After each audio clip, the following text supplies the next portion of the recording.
Canadians are against all forms of violence that take innocent lives. But this isn't just about freedom of speech.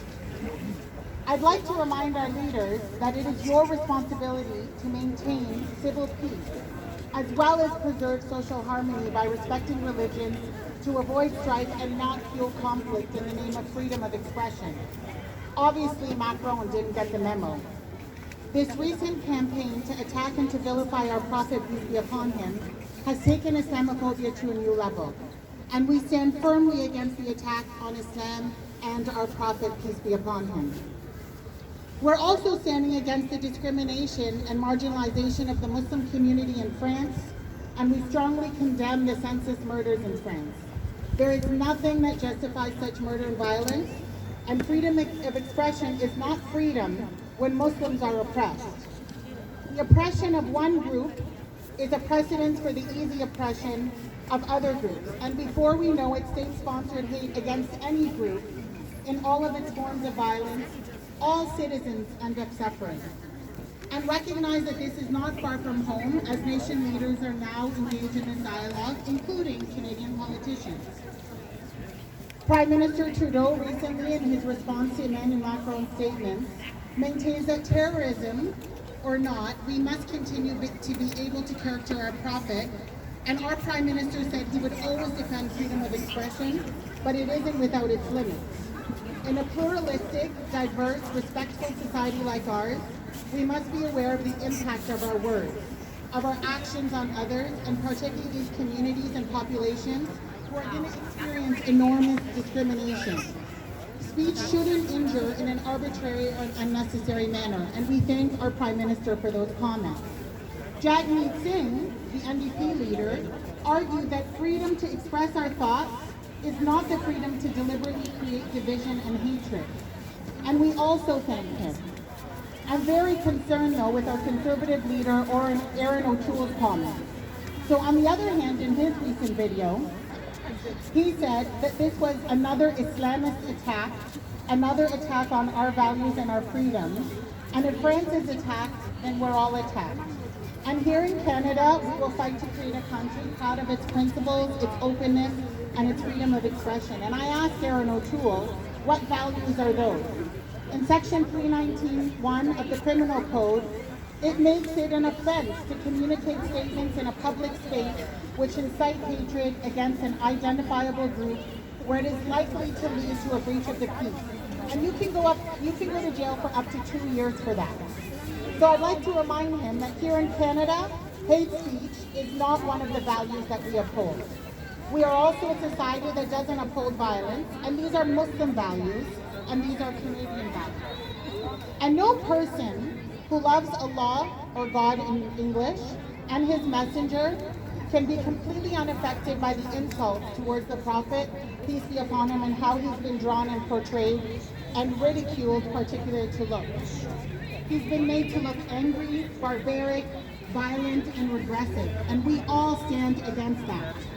They are trying to say that our beloved Prophet is this way to all Muslims because that means all Muslims are like this. And how do they prove it? They insult him and cause others to come out emotionally and prove this ridiculous portrayal. So responding in a way that allows them to submit to this is problematic, and this is not how the Rasul ﷺ would have dealt with it. So how do we defend him? We don't succumb to anger. If defending your brother is so rewardable in his absence in Islam, imagine defending Prophet Muhammad, peace be upon him. And so we defend him intelligently, intellectually, and with a tempered passion. So who was our Prophet? When I think of the gentleness of the Rasul ﷺ, I remember his neighbor who used to throw garbage on his doorstep. And one day, there was no garbage there. And so what did he do? He went to check on his neighbor to make sure that they were okay because they weren't putting garbage on their step. I don't think any of us would have done that, right? And then that neighbor actually became Muslim, subhanAllah. So for us, it's very important that we defend our Prophet, peace be upon him, like I said, intelligently, intellectually, and with a tempered passion. And so when I also think of the sayings of the Prophet, peace be upon him, we need to embody that as Muslims, because this is who he was. And he said, whoever believes in God on the day of judgment should speak what is good or keep quiet. all know the many sayings of the Rasul alayhi salam.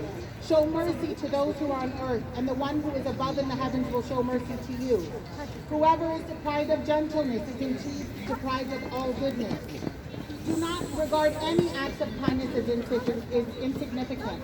And I'm proud that Prophet Muhammad, peace be upon him, is my prophet, and that I'm a Muslim and I defend him today. So what is the practical application of this? What can you do?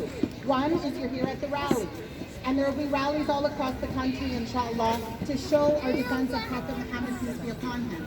But we have to embody his spirit and his sunnah. Parents, you have to teach your children who the Prophet, peace be upon him, was.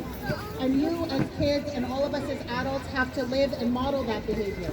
We have to write to our MPs and to our politicians and show them that we are not with this and we are against it and we don't stand for this. And don't forget that our Muslim brothers and sisters in Quebec are also being marginalized, and we have to stand with them. So it's not just happening in France, because what happens in France is also affected in Canada. And the biggest thing too is economic sanctions, and we've seen that start to work, right? So we've seen a lot of people boycotting French products. Muslim countries, I'd like to commend the Prime Minister of Pakistan today, stopping a deal with them. I think it was like $1 billion deal, which is amazing. And so the French government is also starting to feel those economic sanctions. And that's the least that we can do. And when someone says something that is wrong against our Prophet, peace be upon him, we stand up and we speak. Jazakallah khair.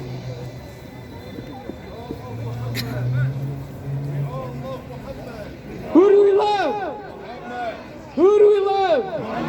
Who do we love? Who do we love?